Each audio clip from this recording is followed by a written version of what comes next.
हरे कृष्ण। ओम अज्ञानतिमिरान्धस्य ज्ञानाञ्जनशलाकया चक्षुरुन्मिलितं येन तस्मै श्रीगुरवे नमः। नमो विष्णुपादाय कृष्णपृष्ठाय भूतले श्रीमते भक्तिवेदांत स्वामिनिति नामिने। नमस्ते सारस्वती देवे गौरवाणी प्रचारिणे निर्विशेष शून्यवादी पाश्चात्य देशतारिणे। जय श्री कृष्ण चैतन्य प्रभु नित्यानंद श्री अद्वैत गदाधर शिवासादि गौर भक्त वृंदा। हरे कृष्ण कृष्ण कृष्ण हरे हरे, हरे राम राम राम हरे हरे। हरे कृष्ण। तो आप सभी का हार्दिक स्वागत है आज के इस सत्र में। तो हम 3 दिन एक सेमिनार कर रहे हैं। रसशेखर प्रभु का रिक्वेस्ट था कि हम लोग वैष्णव एटिकेट्स के ऊपर इस सेमिनार करें। तो इस सेमिनार में आप सभी का स्वागत है। मैं मायापुर से कोलकाता की ओर जा रहा हूँ, तो ट्रेन में हूँ, सॉरी, कार में हूँ। तो बीच बीच में हो सकता है शायद कभी नेटवर्क इशू आए या कुछ नॉइज आए, तो थोड़ा सा टॉलरेट करिएगा।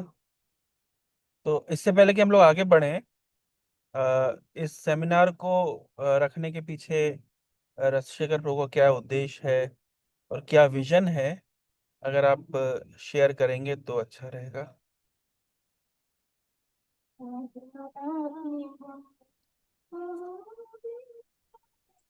हरे कृष्ण प्रभु जी। धन्यवाद प्रणाम। एक्चुअली अभी हम लोग एक बुक रीडिंग सेशन कर रहे हैं, तो उसमें शिला प्रभुपाद लीलामृत हम लोग पढ़ रहे हैं।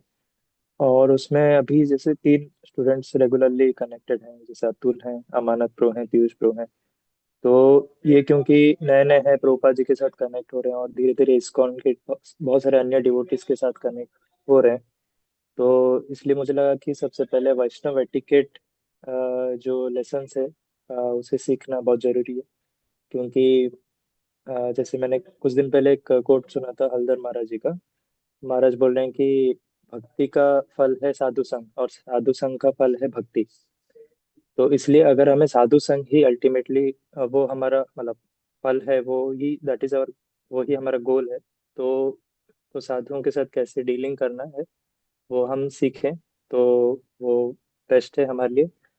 और मैंने देखा है पर्सनली आप कैसे गुरु महाराज या फिर जो भी अन्य सीनियर सीनियर वैष्णव्स को आप कैसे डील करते हैं, आप कैसे पर्सनली उनका टेक केयर करते हैं, और स्पेशली आप कैसे उनको प्रसादम सर्व करते हैं। तो इसलिए मुझे लगा कि आपसे बेस्ट पर्सन कोई नहीं हो सकता, जो आपसे बेस्ट वैष्णव कोई नहीं हो सकता जो कि एक हमें बेस्ट इस पर्सन चीज़ बैठे को हुए सिखा हैं, सके। आप देख सकते हैं, जी है ना। जी। तो तो जी, तो यही उद्देश्य है मेरा। मेरे पीछे आप हरे देख पा कृष्ण। रहे हैं ना बेस्ट पर्सन को। जी, जगत गुरु हरे कृष्ण प्रभु जी, धन्यवाद। So he is the best person in this regard, but still. तो ठीक है। तो बहुत अच्छा आप लोगों ने टॉपिक चुना है, वैष्णव एटिकेट। और अगले हम 3 दिन इस विषय पे चर्चा करेंगे। एक बात, दूसरी बात है कि कुछ बेसिकली हम थियोरेटिकल डिस्कशन कर सकते हैं, फिलोसफिकल डिस्कशन कर सकते हैं, लेकिन मोर ऑफ प्रैक्टिकल डिस्कशन हम करेंगे, है ना, ताकि चीज़ें क्लियर हो। तो हम इसमें आगे बढ़ते हैं।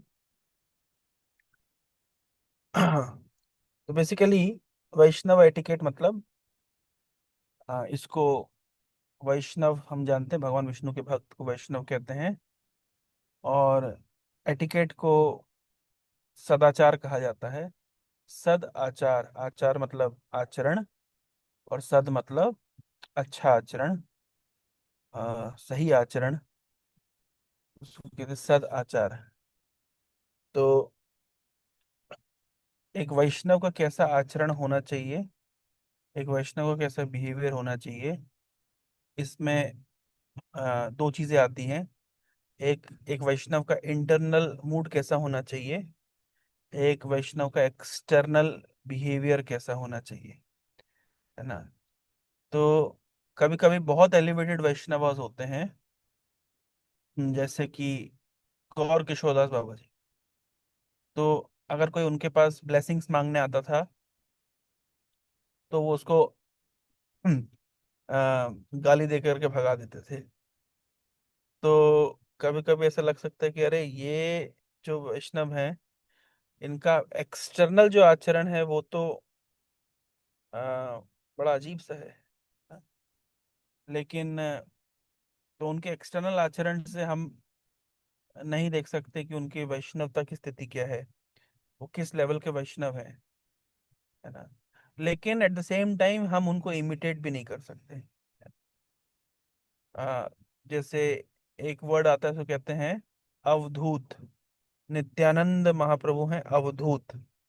अवधूत शब्द का अर्थ होता है कि जो एक्सटर्नली जिसका कोई आ, होश नहीं है उसको। जब वो कृष्ण प्रेम में नाचते हैं गाते हैं तो कोई होश नहीं रहता। भागवतम के 11वें कैंटो में एक श्लोक भी लिखा है कि जो एक वैष्णव होता है वो कृष्ण प्रेम में नाचता है गाता है और उन्मादवत नृत्यति लोक बाह्य, मतलब पागलों की तरह नृत्य करता है। और पागलों की तरह नृत्य करता है, लोक बाह्य, लोग पता ही नहीं उसको, फर्क ही नहीं पड़ता कि बाहर कौन उसको देख रहा है कौन नहीं देख रहा है। तो कुछ समय पहले मैं अ, जुहू में था। राजशेखर प्रभु के इनिशिएशन के समय की बात है। तो गोलोकेश्वर प्रभु वहाँ पे एक सीनियर डिवोटी हैं, वाइस प्रेसिडेंट हैं जुहू के। तो वो क्लास दे रहे थे तो उन्होंने बहुत अच्छा पॉइंट बोला था। उन्होंने कहा था कि उन्होंने आचार्यों के रूप गोस्वामी के एक श्लोक को कोट किया था। श्लोक में उन्होंने बताया है कि अ, आशा बंध समुत्कंठा नाम गान सदा रुचि।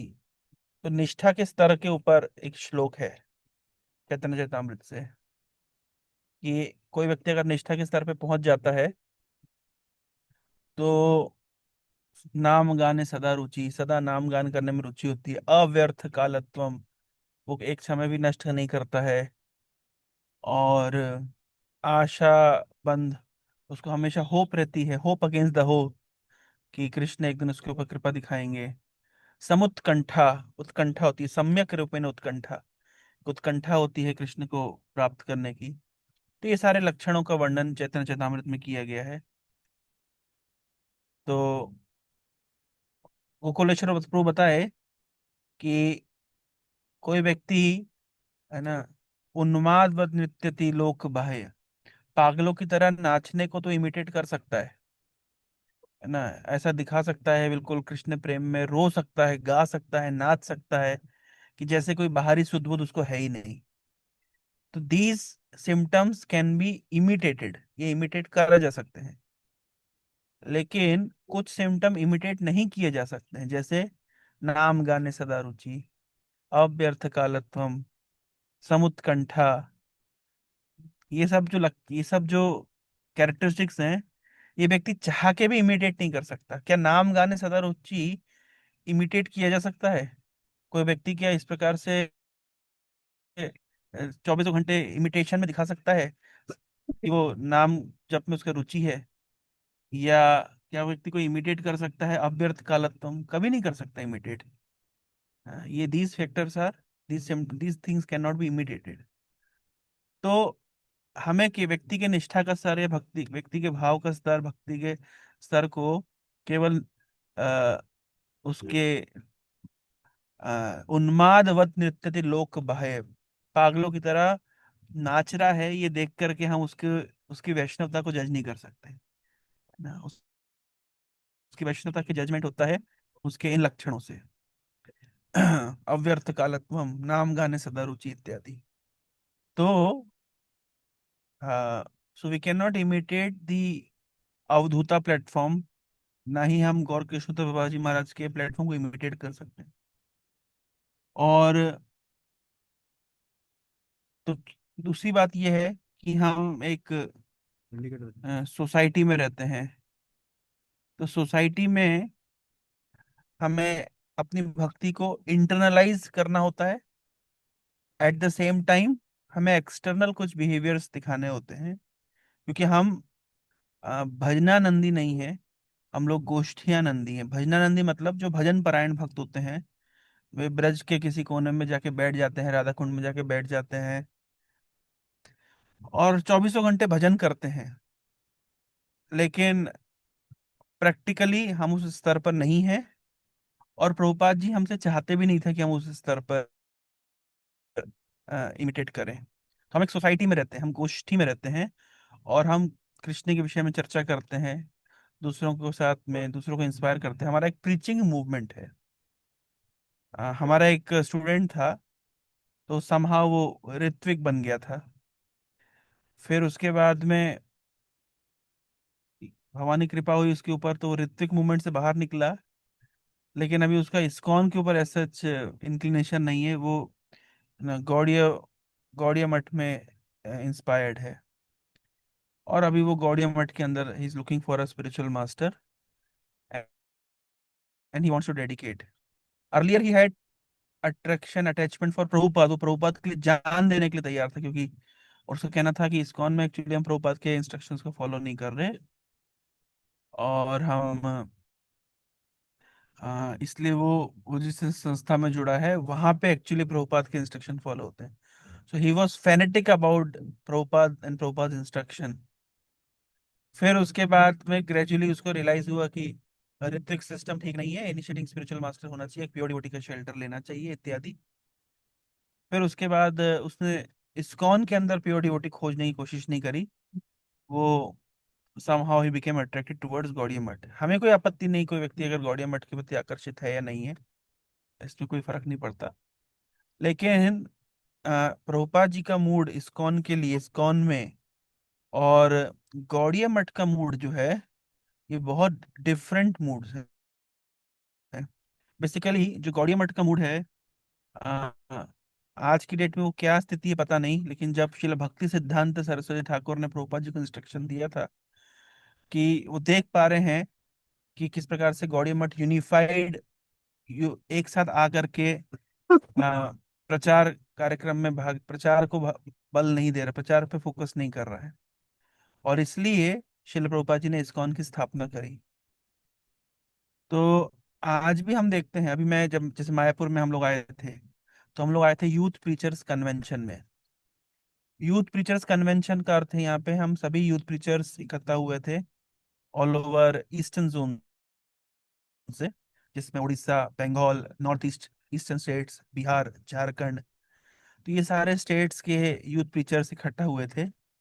और कुछ जो सीनियर यूथ प्रीचर्स हैं, जैसे सुंदर गोपाल प्रभु, और कुछ सन्यासी जैसे भक्ति प्रचार परिव्राजक महाराज इत्यादि, और एआईटीसी के चेयरमैन नाडू गोपाल प्रभु, तो ये सब पर्सनालिटीज ने हमको संबोधित किया, और सुंदर गोपाल प्रभु ने बहुत प्रैक्टिकल ट्रेनिंग दी कि एक यूथ प्रीचर का मनोभाव कैसा होना चाहिए, कि अप्रोच कैसा होना चाहिए, टेम्पल मैनेजमेंट के साथ में, अथॉरिटी के साथ में रिलेशनशिप कैसा होना चाहिए, आपस में भक्तों का रिलेशनशिप कैसे होना चाहिए, और सब चीज का सार क्या है, प्रीचिंग इज द एसेंस, कि कैसे युवा प्रचार बढ़े।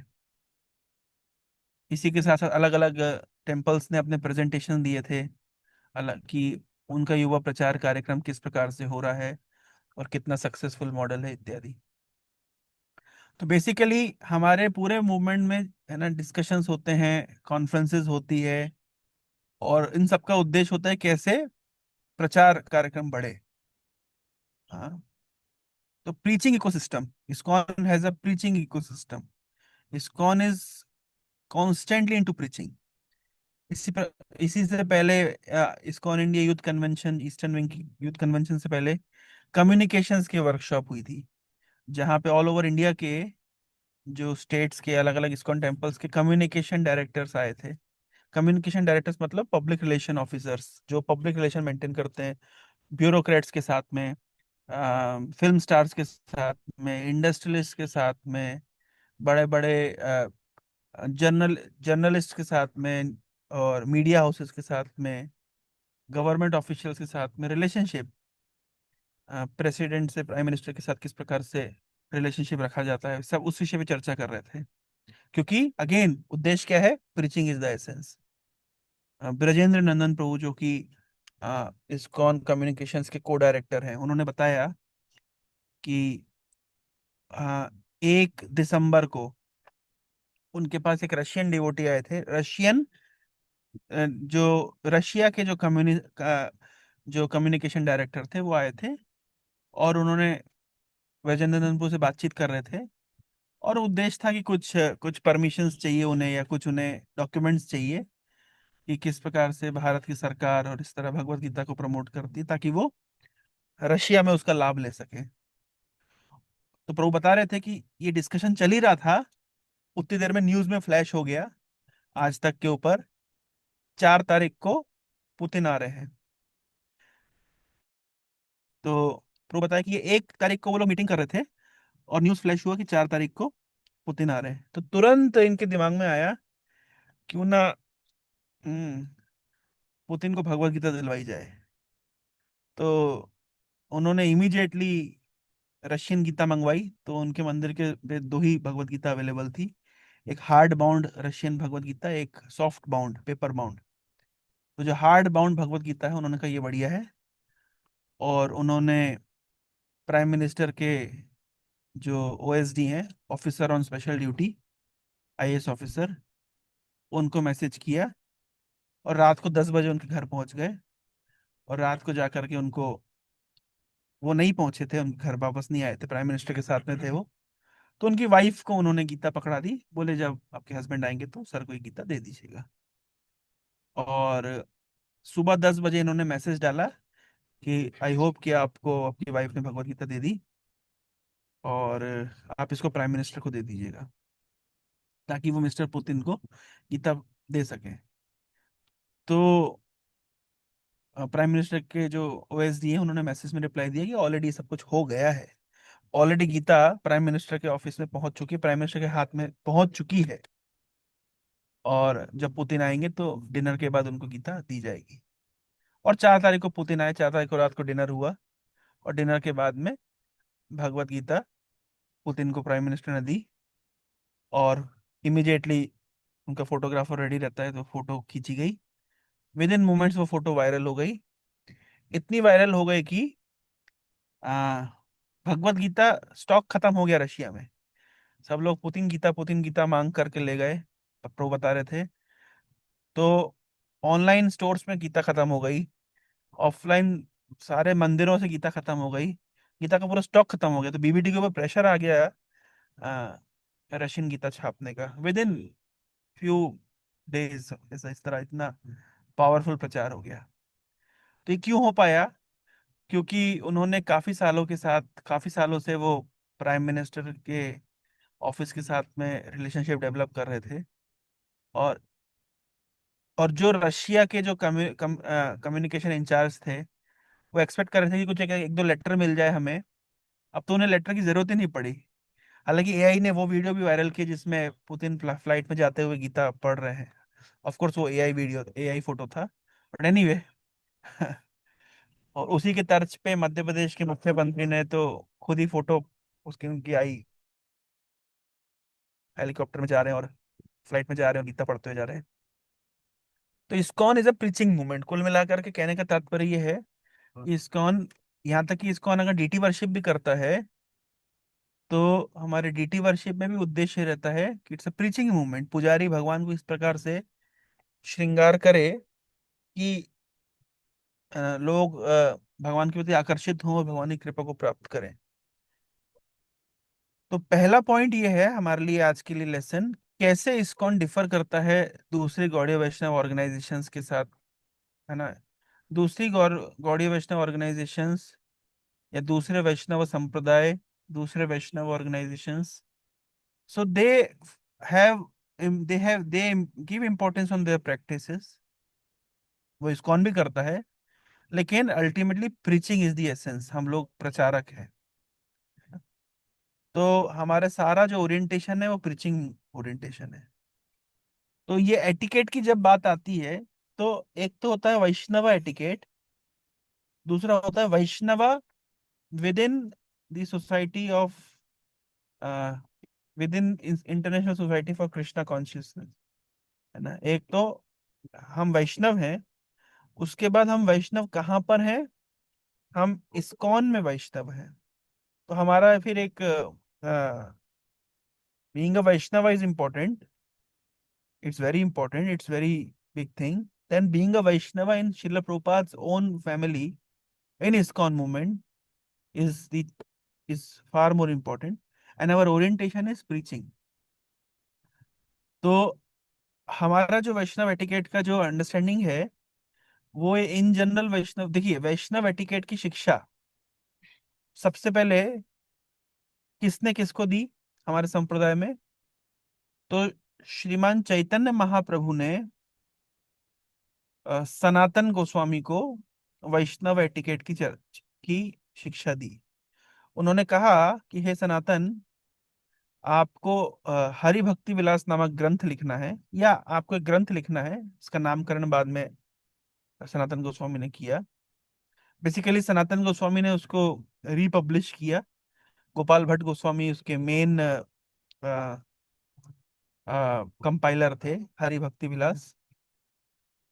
लेकिन तो चैतन्य महाप्रभु ने ये क्लियर इंस्ट्रक्शन दिया था सनातन गोस्वामी को कि आप वैष्णवा एटिकेट्स के ऊपर बुक लिखेंगे, ताकि भविष्य के वैष्णवों को पता चले कि उन्हें किस प्रकार का आचरण करना है, जिसमें बहुत सारी चीजें आपको कवर करनी है। एक वैष्णव के पूरी दिनचर्या कैसी होनी चाहिए, वैष्णव कब उठना चाहिए, कब सोना चाहिए, किस प्रकार उसको स्नान करना चाहिए, किस प्रकार उसको भोजन करना चाहिए, किस प्रकार उसको व्यवहार करना चाहिए, किस प्रकार से उसको अ, उपवास करने चाहिए, एकादशी इत्यादि, किस प्रकार से उसको भगवान के विग्रह की सेवा करनी चाहिए, किस प्रकार से उसको प्रचार करना चाहिए, किस प्रकार से उसको आ, आ, परिवार की रक्षा करनी चाहिए, सेवा करनी चाहिए, किस प्रकार से उसको धनोपार्जन करना चाहिए, किस प्रकार से उसको संतान उत्पन्न करना चाहिए, किस प्रकार से संतान का पालन करना चाहिए इत्यादि, बहुत डिटेल में बहुत सारे पॉइंट्स को कवर करते हुए चैतन्य महाप्रभु चाहते थे सनातन गोस्वामी को कि वो लिखें, एक वैष्णव के आचार के ऊपर डिटेल में लिखें। तो हमारे संप्रदाय में वैष्णव आचार, वैष्णव एटिकेट की शुरुआत वहां से होती है।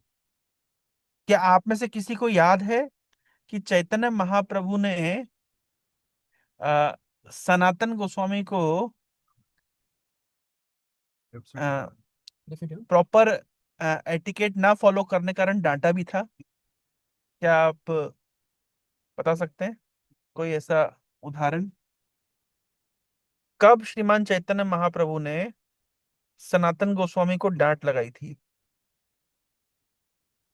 डांट लगाई थी या अ, इशारा किया था, ऐसा भी कह सकते हैं।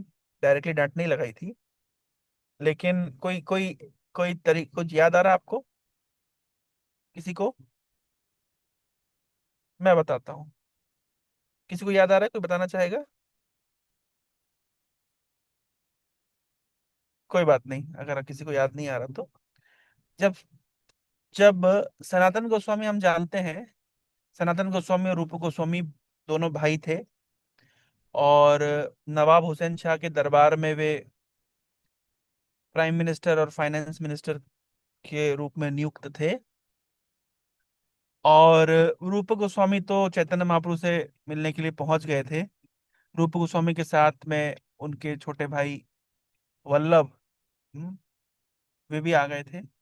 लेकिन by the time Sanatan Goswami को नवाब हुसैन शाह ने जेल में डाल दिया था। तो जब जेल में डाल दिया था, तो अम, जेल में डाल दिया था, तो रूप गोस्वामी ने कुछ धन, कुछ पैसा, कुछ सोने के सिक्के लोकल ग्रोसर शॉप में रखे थे। सनातन गोस्वामी को लेटर लिखा था कि जब तुम्हें जरूरत पड़ेगी उसको यूज करना है।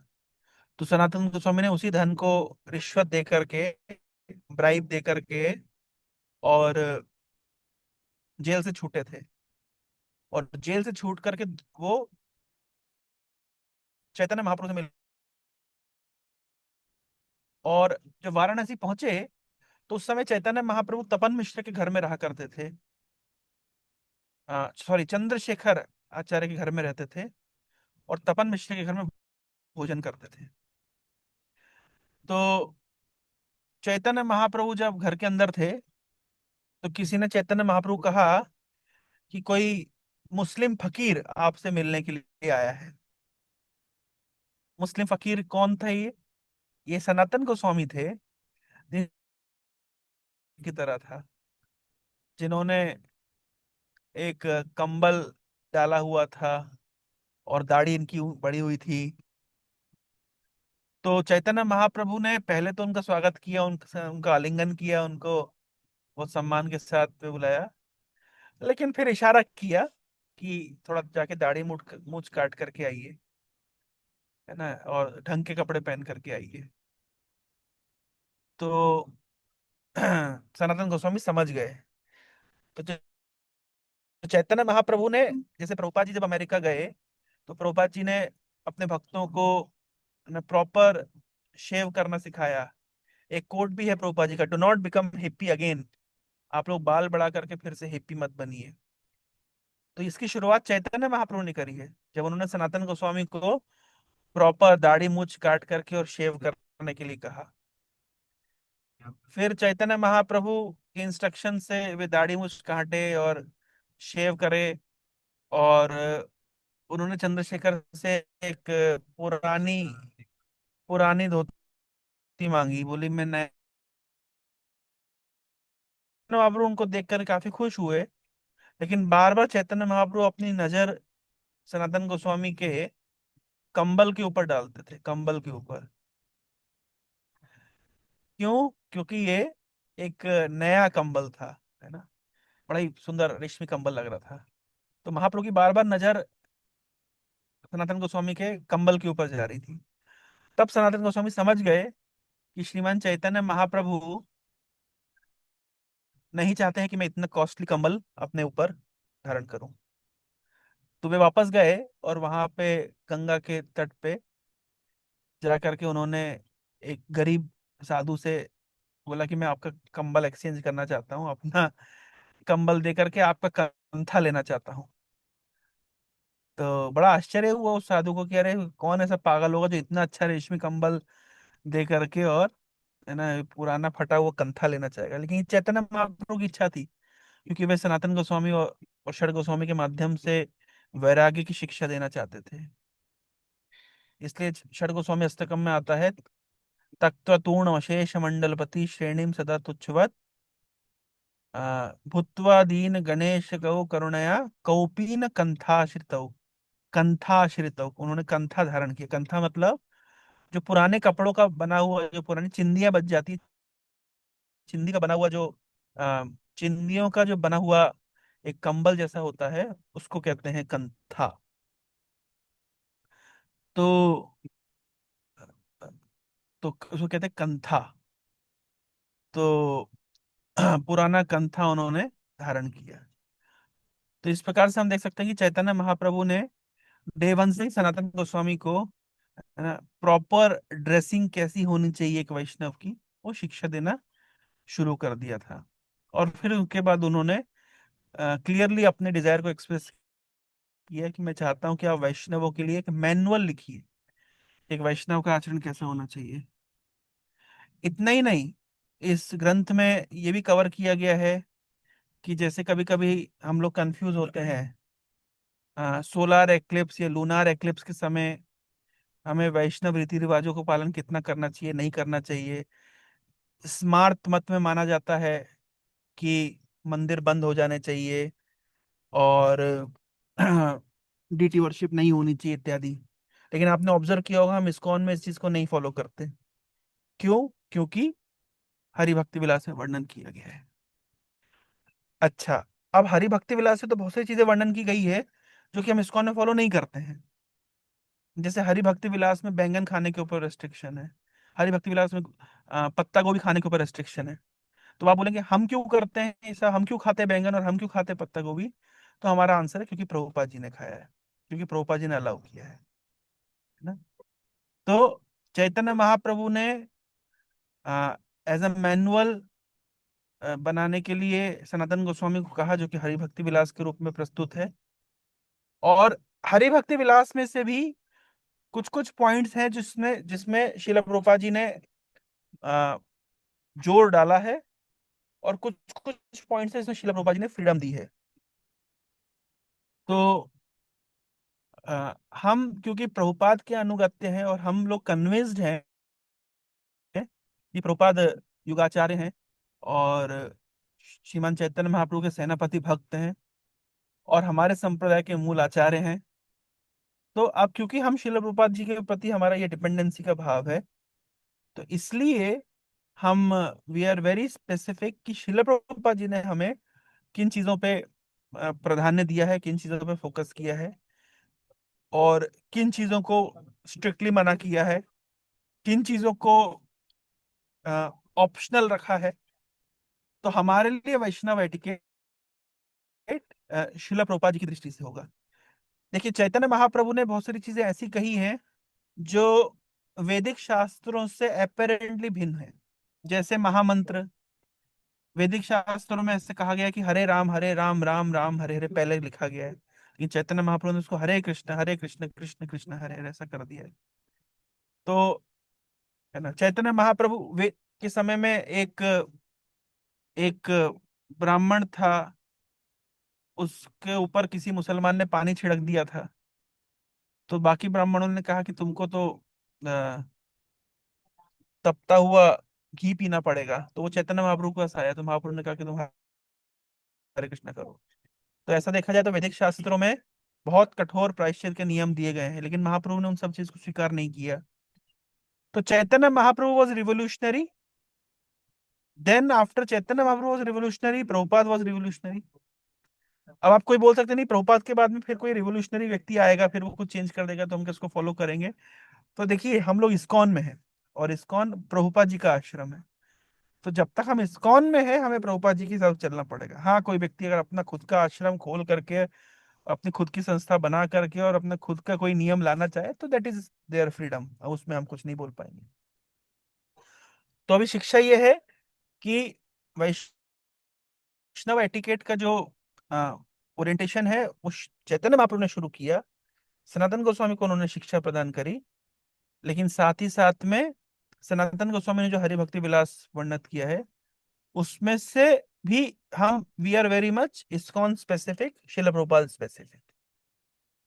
तो ये एक इम्पोर्टेंट पॉइंट है, क्योंकि अगर कभी डिबेट का मुद्दा उठेगा कि ये करना चाहिए या नहीं करना चाहिए, इस शास्त्र में ये बात लिखी गई, उस शास्त्र में वो बात लिखी गई है, तो हमारा आंसर होगा महाजनो येन गथा स पंथा। और हमारे लिए महाजन कौन है? शिला प्रभुपाद। ये बहुत इंपॉर्टेंट इस चीज को डिफाइन करना। कभी कभी तर्को प्रतिष्ठो श्रुतो विभिन्नम, विभिन्न प्रकार के शास्त्रों में मतभेद हो जाता है। तो उस समय स्थिति क्या हो जाती है कि इसको फॉलो करें, है ना। जैसे मैंने अभी एग्जांपल दिया कि सनातन गोस्वामी ने ब्राइब दी, हाँ, जेल से छूटने के लिए। तो क्वेश्चन ये उठता है, ब्राइब देनी चाहिए कि नहीं देनी चाहिए? तो आप बोल सकते हैं कि ब्राइब देना तो गलत बात है, रिश्वत क्यों देनी चाहिए, ईमानदार होना चाहिए। लेकिन महाजनों ये गता सा पंथा, चैतन्य महाप्रभु से मिलने के लिए, चैतन्य महाप्रभु के मूवमेंट को ज्वाइन करने के लिए सनातन गोस्वामी ने ब्राइब दी, तब जाके तो जेल से छूटे। तो सा पंथा वही रास्ता है, वही सही रास्ता है ना। तो इस प्रकार से हमें देखना पड़ेगा कि जब मॉरालिटी के प्रिंसिपल्स या शास्त्रों के प्रिंसिपल्स एक दूसरे का विरोध करते हैं, तो हमें समझना पड़ेगा महाजनो ये गता सपंथा, जिस रास्ते पे महाजन चले हैं वही रास्ता माना जाएगा। अच्छा, एक और पॉइंट, इससे पहले कि हम वैष्णव एटिकेट के में आ, आगे बढ़े, मैं एक और एग्जाम्पल से आप लोगों को एक चीज समझाना चाहूंगा।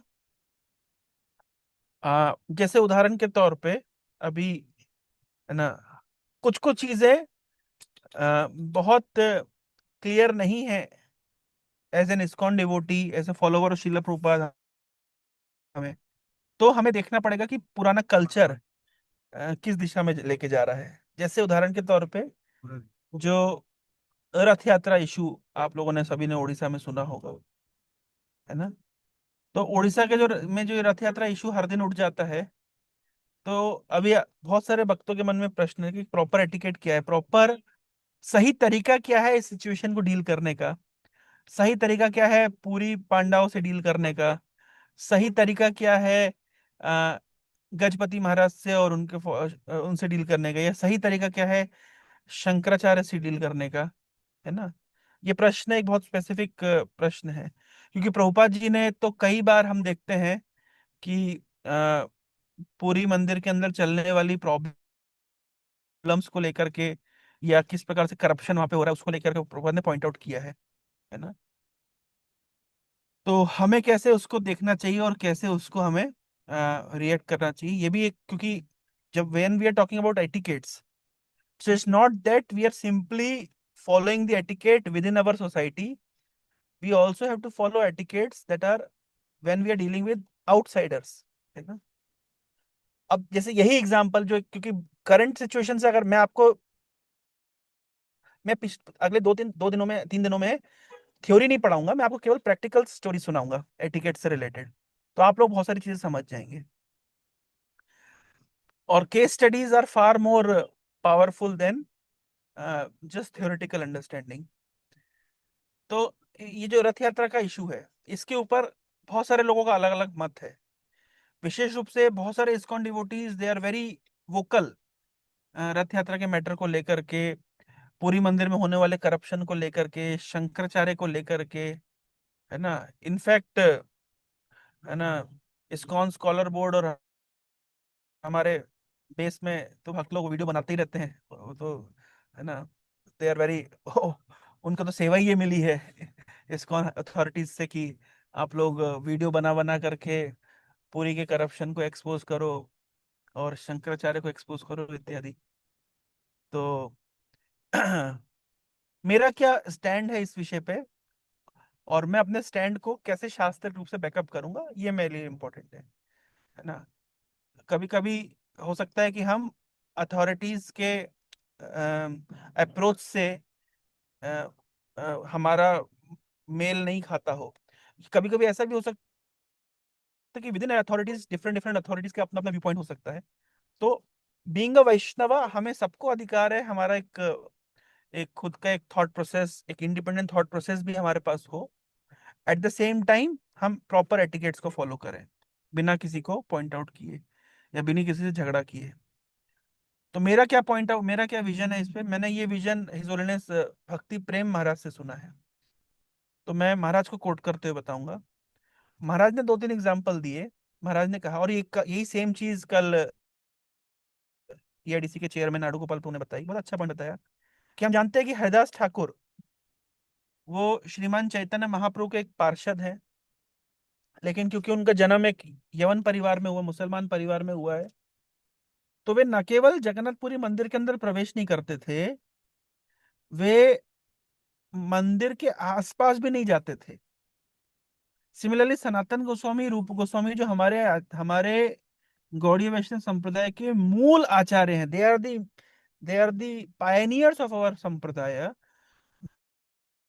वे लोग न केवल जगन्नाथपुरी मंदिर के अंदर प्रवेश नहीं करते थे, अपितु जगन्नाथपुरी मंदिर के आसपास भी नहीं जाते थे। क्यों नहीं जाते थे? उनकी भावना ये थी कि अगर हम लोग इतने पतित हैं, हम लोग इतने पतित है कि हमारी परछाई भी अगर किसी पुरी के जगन्नाथ जी के सेवक के ऊपर गिर जाएगी तो वो अपवित्र हो जाएगा। तो रिजल्ट क्या हुआ? What was the result of the humility of Haridas Thakur? कि साक्षात चल जगन्नाथ, दैट इज चैतन्य महाप्रभु, जगन्नाथ जी का प्रसाद लेकर के हर दिन हरिदास ठाकुर के पास आया करते थे, उनको आलिंगन करते थे और उनको अपने हाथों से प्रसाद खिलाते थे। तो जस्ट सी कि हरिदास ठाकुर की विनम्रता से स्वयं जगन्नाथ चल करके चैतन्य महाप्रभु के रूप में उनके घर पे आते हैं, उनकी भजन कुटी में आते हैं, उनको भोजन कराते हैं, जगन्नाथ जी का प्रसाद खिलाते हैं। अगर हरिदास ठाकुर चैतन्य महाप्रभु से बोलते कि आपकी तो इतनी राजा के साथ में बनती है, और यहाँ तक कि जो हेड पुजारी हैं, हाँ, जो सार्वभौम भट्टाचार्य इत्यादि, वे सब आपके ही पार्षद हैं, तो आप थोड़ा सा बोल करके हमको जगन्नाथ मंदिर में प्रवेश क्यों नहीं दिलवा देते? और चैतन्य महाप्रभु की क्या इतनी पावर नहीं थी कि वो गजपति महाराज को बोल करके और आ, या सार्वभौम भट्टाचार्य को बोल करके उनको एंट्री करवा दें। लेकिन कभी भी चैतन्य महाप्रभु ने इस प्रकार से अ, ना ही हरिदास ठाकुर ने इस प्रकार की सिफारिश करी, और ना ही श्रीमान चैतन्य महाप्रभु ने इस प्रकार की सिफारिश को एंटरटेन किया। सिफारिश करी नहीं तो एंटरटेन क्या करेंगे? क्यों? क्योंकि जो लोकल कस्टम्स है उसका भी उन्होंने रिस्पेक्ट किया।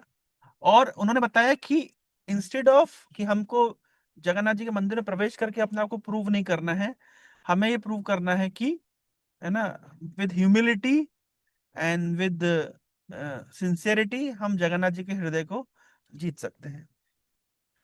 तो अब आप बोलेंगे कि प्रभुपाद जी ने तो बहुत बार इस प्रकार से गाली करी कि मेरे डिसाइपल्स भी वैष्णवाज हैं, वो सनातन धर्म को फॉलो कर रहे हैं, वैष्णव को फॉलो कर रहे हैं, they are pure in their habits, आप उनको अलाउ क्यों नहीं कर रहे हैं? है ना? तो आप ध्यान रखिए, प्रभुपाद जी ने ये सब चीजें प्रवचनों में बोली है। प्रभुपाद जी ने ये सब विषय को डिवोटीज को एनकरेज करने के लिए बोला है। और अगर इवन इफ प्रभुपाद जी का ये अ, अगर वर्जन रहा भी है, तो क्योंकि प्रभुपाद जी शरीर और आत्मा में आत्मा को इंपॉर्टेंस देते हैं, शरीर को नहीं। तो प्रभुपाद जी ने ये जो पूरा लीला किया है, ये एक शिक्षा देने के लिए है। और प्रभुपाद जी अगर किसी चीज को बोलते भी हैं तो उनकी अथॉरिटी है बोलने की। लेकिन हम जिन चीजों के अगर झगड़ा करना शुरू करेंगे तो हमारा फोकस चेंज हो जाएगा। प्रभुपाद एक बार कलकत्ता में थे, और प्रभुपाद जी की आंखों के सामने से एक कसाई गाय को लेकर के जा रहा था। Prabhupada felt sorry for it, but Prabhupada was helpless apparently. क्योंकि प्रभुपाद ने कहा कि अभी मैं गौ रक्षा का कार्यक्रम शुरू करूंगा, है ना, अगर वही मेरे को मूवमेंट चलाना है, तो कृष्णा कॉन्शियसनेस मूवमेंट एस्टेब्लिश करना दैट इज माय प्रायोरिटी, वो धूमिल हो जाएगा। तो कभी कभी हमें देखना पड़ता है कि आ, किस समय क्या चीज इंपॉर्टेंट है। चैतन्य महाप्रभु ने कभी भी इस प्रकार रिकमेंड नहीं किया। इनफैक्ट हमने वो लीला भी सुनी है जब पुंडरिक विद्यानिधि को आ, बलराम जी ने और जगन्नाथ जी ने पिटाई करी, क्योंकि वो पंडास के ऊपर अ, उनकी सेवा पद्धति को लेकर के, उनकी प्यूरिटी को, उनकी क्लीनलीनेस को लेकर के उन्होंने क्वेश्चन किया। अब इसका अर्थ ये नहीं कि जो जगन्नाथपुरी में चलता है वो सब ठीक है, लेकिन हमें समझना पड़ेगा कि हमारे क्षेत्र में हमें क्या करना है। जो लोग वेस्ट में गए हैं वो जानते हैं कि जगन्नाथ जी की रथ यात्रा निकालना तिथि के अनुसार कितना डिफिकल्ट होता है। तो इस विषय में वी आर हेल्पलेस, हम कुछ नहीं कर सकते। लेकिन अननेसेसरी झगड़ा ना करें और रिलेशन खराब ना करें, ये बुद्धिमानी है।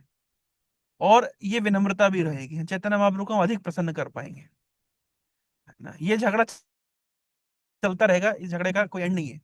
अगर हम उस झगड़े में दिमाग लगाते हैं तो हम काइंड ऑफ हमारा फोकस भूल जाते हैं। ऑफ कोर्स किसी सेक्शन ऑफ डिवोटीज को ये दायित्व दिया गया है कि वे लोग स्क्रिप्चरली इसको आंसर करें, है ना। लेकिन फिर भी एज अ फॉलोवर ऑफ श्रीमान चैतन्य महाप्रभु, हमें देखना पड़ेगा चैतन्य महाप्रभु ने किन चीजों को फोकस किया, किन चीजों को नहीं। जैसे चैतन्य महाप्रभु खुद भी, जैसा कि मैंने बताया, प्रयाग में रहते थे, तो तपन मिश्र के घर में भोजन करते थे और चंद्रशेखर आचार्य के घर में रहते थे। चंद्रशेखर आचार्य एक शूद्र जाति के थे और तपन मिश्र ब्राह्मण थे। तो प्रश्न उठता है, क्या चैतन्य महाप्रभु शूद्र जाति के घर भोजन नहीं करते थे? तो आंसर है, नहीं करते थे। अब आप बोलेंगे कि फिर तो चैतन्य महाप्रभु बॉडीली कॉन्शियसनेस पे काम कर रहे हैं, जिसको प्रभुपाद जी ने विरोध किया है। लेकिन रीजन ये है कि उस समय का जो सोशल कस्टम था बहुत ही रिजिड और बहुत ही स्ट्रिक्ट था। अगर चैतन्य महाप्रभु आ, शूद्र के घर में भोजन करना शुरू कर देते, तो वाराणसी के जो सन्यासी है वो चैतन्य महाप्रभु को सुनते ही नहीं, उनको बाहर ही कर देते हैं। तो चैतन्य महाप्रभु सोशल नॉर्म्स को फॉलो करते थे, जानते हुए कि अगर मैं सोशल नॉर्म्स को फॉलो नहीं करूंगा तो ये मैं मेरे को पूरा ही वो सभा से बाहर कर देंगे, वो मेरी मेरी प्रीचिंग सुनेंगे ही नहीं। तो क्योंकि मुझे उनको अगर प्रीच करना है, तो when you are in Rome do as the Romans do, ऐसा कहावत है। एक बार हम लोग, एक बार एक मूवी लगी थी, आप लोगों को याद होगा, हरे कृष्णा मूवी लगी थी थिएटर्स में। उस समय नियम था कि थिएटर में नेशनल एंथम होगा और सबको खड़ा होना पड़ेगा। तो हमारे टेम्पल से भी सीनियर डिवोटीज भी गए थे, कुछ और बहुत सारे भक्त गए थे।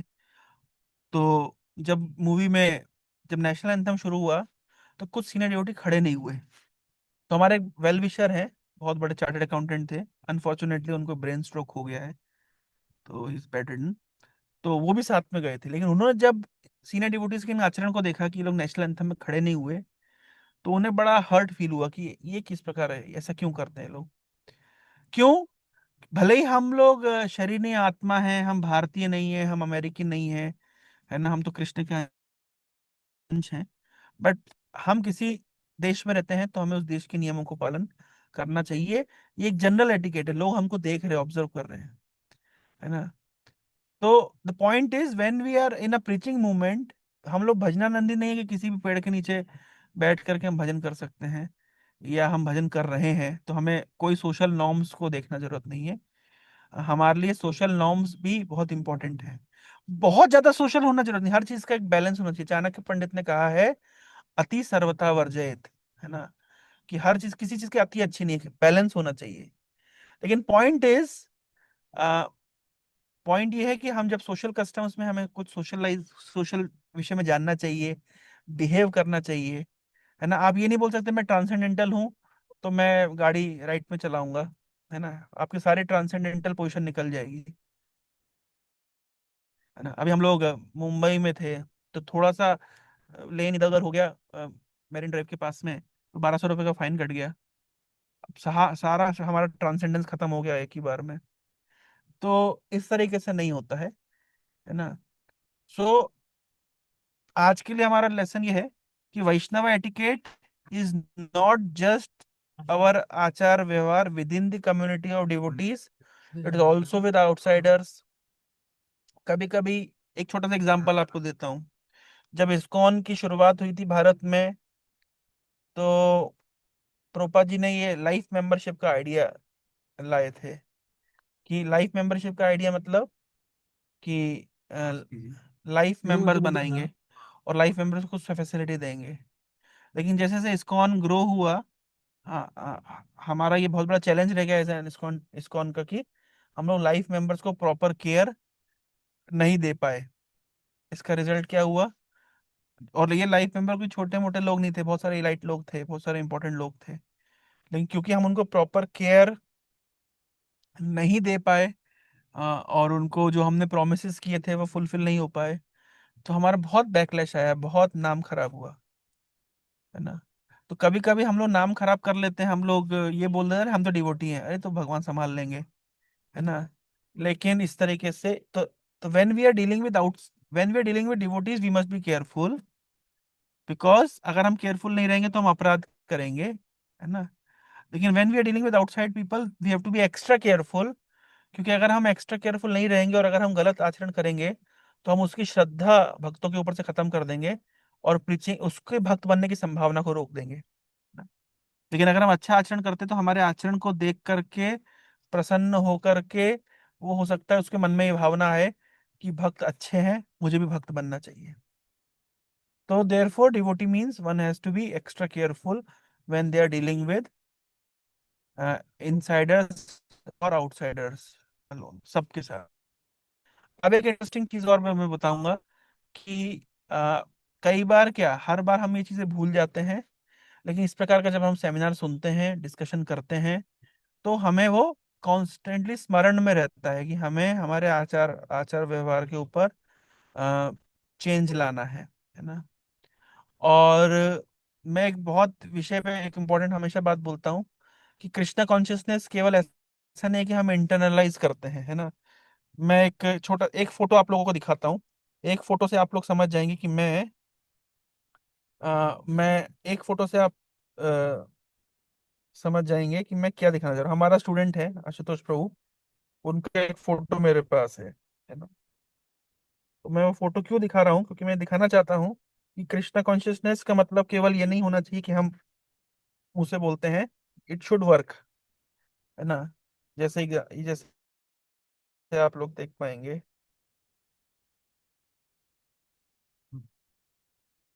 तो एक minute, yes, sorry.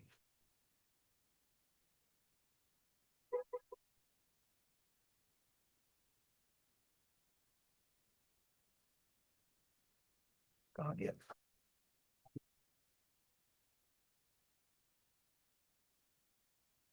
1 minute. Yes. क्या आप लोग मेरा स्क्रीन देख पा रहे हैं? मेरा स्क्रीन दिख रहा है? यस प्रभु जी। यस। तो अभी the message is very clear कि कृष्णा कॉन्शियसनेस प्रैक्टिस करने का अर्थ केवल इंटरनलाइज करना नहीं होता है, वो तो जरूरी है ही, और केवल एक्सटर्नलाइज करना भी नहीं होता है, वो दोनों तरह से काम करना चाहिए। तो ये डिवोटी का प्रीवियस अपीयरेंस। और अब ये होमवर्क है आप सभी के लिए। आप सब अपना अपना बना करके मुझे भेज सकते हैं, है ना, before coming to Krishna consciousness और after coming to Krishna consciousness, आपके, है ना, अपीयरेंस में क्या चेंज आया है। फिर उसके बाद तो हम इंटरनल फीलिंग्स और इंटरनल इमोशंस के ऊपर तो चर्चा करेंगे ही करेंगे, है ना, लेकिन we can start from somewhere कि चलो अपीयरेंस में कहाँ से चेंज आया है। तो ये एक होमवर्क है। आप लोग जो भी मुझे भेजना चाहें, सब लोग कोशिश करिएगा कि before coming to Krishna consciousness and after coming to Krishna consciousness आपकी पुरानी दो फोटोज को जोड़ करके कोलैज करके थोड़ा बताइए कि, है ना, अपीयरेंस में चेंज है कि नहीं है ना। बाकी फिर हम नेक्स्ट 2 सेशन में चेक करेंगे कि इंटरनली हमारे मूड में क्या चेंज होना चाहिए। अब मैं एक और छोटा सा केस स्टडी बना करके अपना क्लास एंड करूंगा। कल की ही घटना है, ठीक है? कल की ही घटना है। कृष्णा कॉन्शियसनेस, वैष्णव एटिकेट्स की बात हो रही है। वैष्णव एटिकेट्स कितने इंपॉर्टेंट है ना। तो कल की घटना है, हमारे 3 डिवोटीज ने 3 एटिकेट्स का उल्लंघन किया, है ना, लेकिन 3 अलग अलग लेवल पे हुआ। एक बहुत माइन्यूट सा मिस्टेक था, एक थोड़ा सा ग्रेव मिस्टेक था, एक ज्यादा ग्रेव मिस्टेक था। तो आप समझेंगे, अब आप बोलेंगे ग्रेव, ये बाहर के, अगर मैं आपको केस बताऊंगा आप बोलेंगे कि इसमें ग्रेव क्या है। लेकिन अगर वैष्णव दृष्टि से देखेंगे तो ये ग्रेव है। 3 डिवोटीज में एक डिवोटी कल एक सीनियर डिवोटी के लिए प्रसाद लेके आए, तो पैक करके प्रसाद लाए, लेकिन प्लेट लेकर के नहीं आए। तो ही वॉज लिटिल केयरलेस, या कहीं पे ध्यान कहीं और होगा या व्यस्त लगे होंगे, तो प्लेट लाए नहीं लाए। अब बेचारा वो सीनियर डिवोटी क्या कर रहा था, उस पॉलिथीन का जो दाल रखी थी, वो दाल को क्या कहते हैं, दाल को इस तरीके से वो ऊपर से ऐसा करके, जैसे वो, जैसे शिव जी ने जहर पिया था तो वैसे दाल पी रहे थे वो। तो ये एक मिस्टेक है। अब समझे आप, छोटा सा केस है, केस स्टडी चल रही है। दूसरे डिवोटी ने एक दो डिवोटीज को एक डिवोटी को दूसरे डिवोटी को चाबी देनी थी, तो एक हाथ में वो जप कर रहे थे, तो उनने उल्टे हाथ से उठा के दूसरे को चाबी दे दी। और एक जूनियर डिवोटी और एक सीनियर डिवोटी सेमिनार हॉल से बाहर निकले, तो उनकी जो चप्पल है वो बाइफरकेट कर दूर होके भग गई थी। तो एक जूनियर डिवोटी गया और अपने पैर से ला करके उनको चप्पल ला के दे दी। 3 चीजों में आपको क्या लग रहा है, कोई कुछ चीज गलत हुई? ये 3 जो चीजें हुई, आपको लग रहा है कुछ चीज गलत हुई?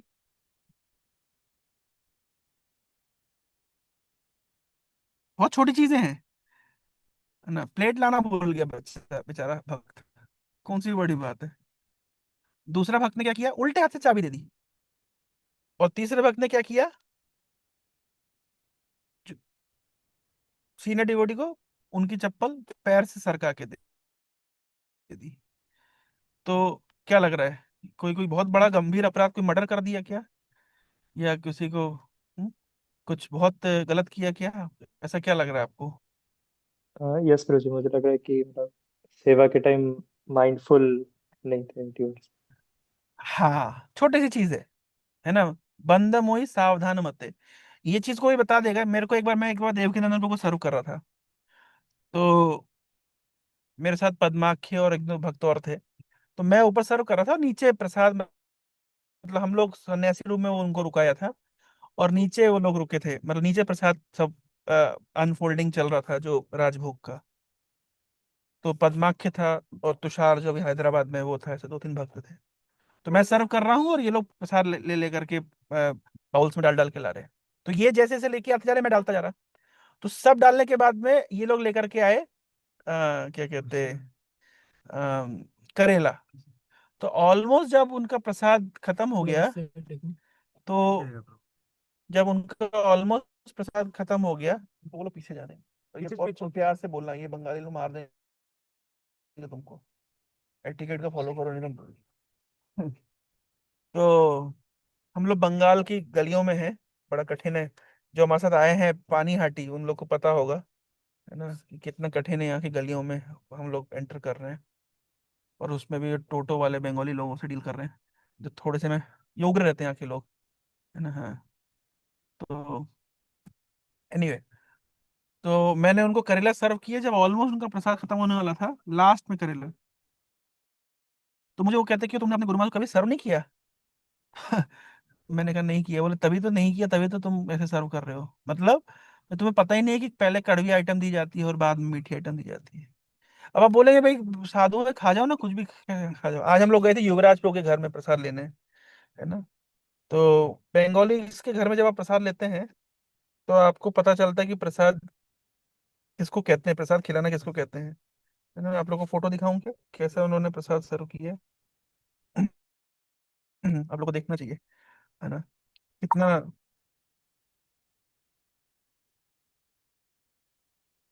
देख पा रहे हैं मेरा स्क्रीन? Yes sir. तो ये आज युवराज प्रो ने प्रसाद यस। सर्व किया।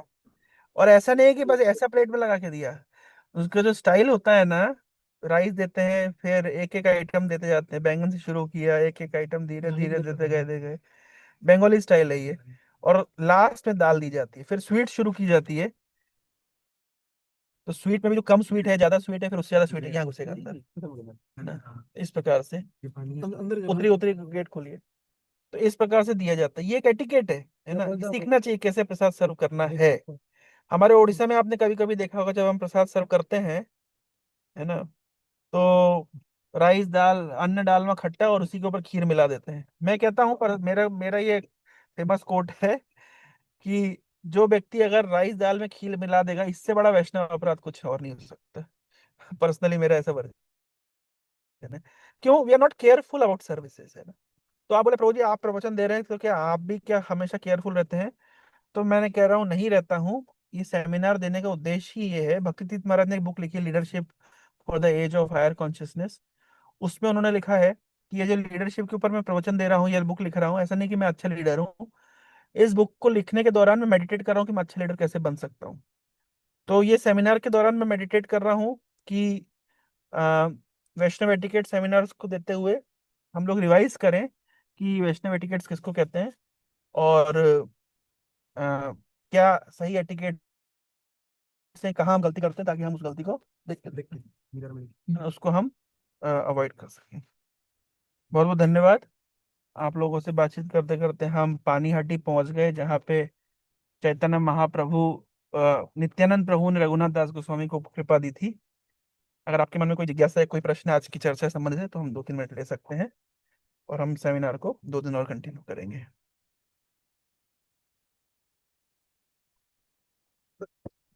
हरे कृष्णा। तो किसी भी डिवोटीज का जो क्वेश्चन है वो हैंड रेस करें और उसके बाद मैं उन्हें अनम्यूट कर दूंगा।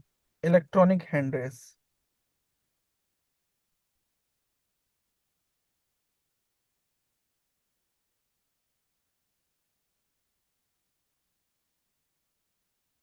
यस प्रभु, अरविंद प्रभु का प्रश्न है। हरे कृष्ण प्रभु जी, दंडवत प्रणाम। चलो यस प्रभु प्रभु। जी, मेरा प्रश्न है कि जैसे कि शिल प्रपात जी ने चार चीज़ें दी थी, सो उसमें से भी जैसे आपने बोला कि प्रीचिंग इज द एसेंस, तो मेरा पूछना था कि प्रभु जैसे प्योरिटी इज द फोर्स है और प्रीचिंग इज द एसेंस है, ठीक है, सो इसमें से प्रेफरेंस किसको देना चाहिए, और मतलब कैसे बैलेंस करना चाहिए, या फिर थोड़ा इस पे थोड़ा प्रकाश डाल दीजिएगा। बहुत अच्छा प्रश्न है आपका कि भाई प्यूरिटी पे फोकस करें या प्रीचिंग पे फोकस करें। तो देखिए, कुछ चीजें साइमल्टेनियस होती है ना। मतलब साइमल्टेनियस मतलब आपने किसी को गाली दी, उसने गाली दी, आपने फिर गाली दी, उसने गाली दी, और वो बढ़ता चला गया, है ना, झगड़ा बढ़ता चला गया, है ना। उस तरीके से ये क्या होता है, दलदल जैसा होता है ना, आप फंसते जा रहे हैं, फंसते जा रहे हैं, हाथ पैर जितना चला रहे हैं और फंसते जा रहे हैं। उसी प्रकार से ये नेगेटिव उदाहरण थे। पॉजिटिव उदाहरण क्या है कि आप कृष्णा कॉन्शियसनेस प्रैक्टिस करते हैं, आपको एक रियलाइजेशन आता है, कुछ प्योरिटी बढ़ती है, आपको एक अंडरस्टैंडिंग आती है, आप उसको शेयर करना चाहते हैं। आप जितना शेयर करते हैं आपके अंदर उतनी ही और भूख बढ़ती है प्रैक्टिस करने की, फिर आप और प्रैक्टिस करते हैं और प्योर होते हैं, आपकी और किसी को इंस्पायर करने की इच्छा होती है। हम प्रहलाद महाराज के उदाहरण से देखते हैं कि किस प्रकार से वे प्रार्थना कर रहे हैं भगवान से कि भगवान, मैं अपने लिए तो सुखी हूँ, खुश हूँ, लेकिन दूसरों की स्थिति देखता हूँ जो इंद्र में लगे तो उनके प्रति मुझे दया आती है, तो वो प्रचार करते हैं। तो point is preaching and purity are complementary to each other, वो एक दूसरे के साथ चलता है ना। ये चीज हमेशा ध्यान रखना चाहिए। ऐसा नहीं कि मैं आज बहुत प्योर हो जाऊंगा फिर मैं प्रचार शुरू करूंगा, या मैं बहुत प्रचार करूंगा तो ये मतलब प्रीचिंग एंड प्यूरिटी ये दोनों एक साथ चलता रहता है ना। वो एक अलग टॉपिक है ऑफ कोर्स, वो एक अलग डिस्कशन है ऑल टुगेदर ना। हाँ, उसका एटिकेट उससे ज्यादा कोई संबंध नहीं है, लेकिन मेरा जितना अनुभव है कि, और दूसरी बात है प्रभु एक ध्यान रखिए, बहुत सारी Vaishnava qualities, hmm, internal qualities and external quality preaching करने से आती है। ओके। कंपैशन एक इंटरनल क्वालिटी है, करते करते आता है जब आप प्रचार, प्रैक्टिकल सेंस, हाँ, पेशेंस, टॉलरेंस, दूसरे के साथ एकोमोडेटिंग स्पिरिट, ये सब प्रीचिंग करने से आता है। जो व्यक्ति प्रीचिंग करता है उसको पता है दूसरे के साथ कैसे अकोमोडेट करना है, कैसे कंपैशनेट होना है ना, ये सारी चीजें उसको करते करते आती है। लेकिन जो व्यक्ति प्रचार नहीं करता ना, तो और केवल शास्त्र पढ़ता है, हार्ड हार्टेड हो जाता है। तो प्रीचिंग करते करते बहुत सारी इंटरनल क्वालिटी और एक्सटर्नल मैच्योरिटी भी ग्रो करती है। तो इसलिए प्रभुपाद जी जानते थे, इसलिए प्रभुपाद जी ने सबको हर व्यक्ति अपने स्तर पर प्रचार करना ही चाहिए, है ना। क्योंकि इससे मैच्योरिटी बढ़ती है व्यक्ति की प्रैक्टिस में, डिवोशन में एक क्या बोलते हैं, एक स्थिरता आती है। तो इसलिए कॉम्प्लीमेंट्री है ना, प्रचार और व्यवहार ये सब कॉम्प्लीमेंट्री है। ठीक है, तो इसको हम और चर्चा करेंगे डिटेल में। ओके प्रभु जी। ये ओके, मैं सुधांशु हाँ कुछ कह रहे हैं। यस प्रभु जी पूछ रहा था कि मतलब साथ में ही दोनों करना चाहिए दोनों, अपने ये सो कैपेसिटी के जैसे हिसाब। दाल चावल एक साथ खाते हैं, है ना, रोटी सब्जी खाते हैं, समोसा चटनी एक साथ खाते हैं, वैसे कॉम्प्लीमेंट्री। ठीक है। Okay, thank you so much. Hare Krishna. Sudhanshu Prabhu के मन में कोई प्रश्न है? हरे कृष्णा, धन्यवाद, प्रणाम प्रभु जी। और गुरुज टू यू। आपका बहुत सुंदर सेशन था, बहुत प्रैक्टिकल, आप एग्जाम्पल देके समझा रहे थे। थैंक यू सो मच प्रभु जी।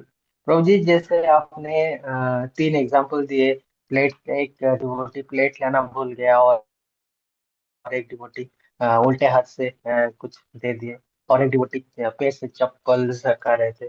तो ये ऑर्डर में थे जैसे आपने बताया, एक छोटा सा मतलब एक छोटा सा अपराध है, और एक थोड़ा ग्रेव है, और थोड़ा एक्सट्रीम है। हाँ, प्लेट लाना भूल गया, ये ऑफ कोर्स ये अपराध थोड़ा सा ठीक है, नॉर्मल अपराध है, अपराध नहीं है, मतलब छोटी सी गलती है। ठीक, प्लेट लाना भूल गया, फिर ला सकते हैं, उठा के ले, सॉरी भूल गया, ले आता हूँ, फिर से दौड़ के ला सकता है।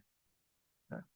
जो उल्टे हाथ से दिया, उसका मतलब उसको इतना बेसिक बेचारे को पता नहीं है, उसको सीखना चाहिए थोड़ा सा कि उल्टे हाथ से किसी को भी, चाहे सीनियर हो जूनियर हो, कुछ भी कभी उल्टे हाथ से नहीं दिया था। उल्टा हाथ डिसरिस्पेक्ट का वो है।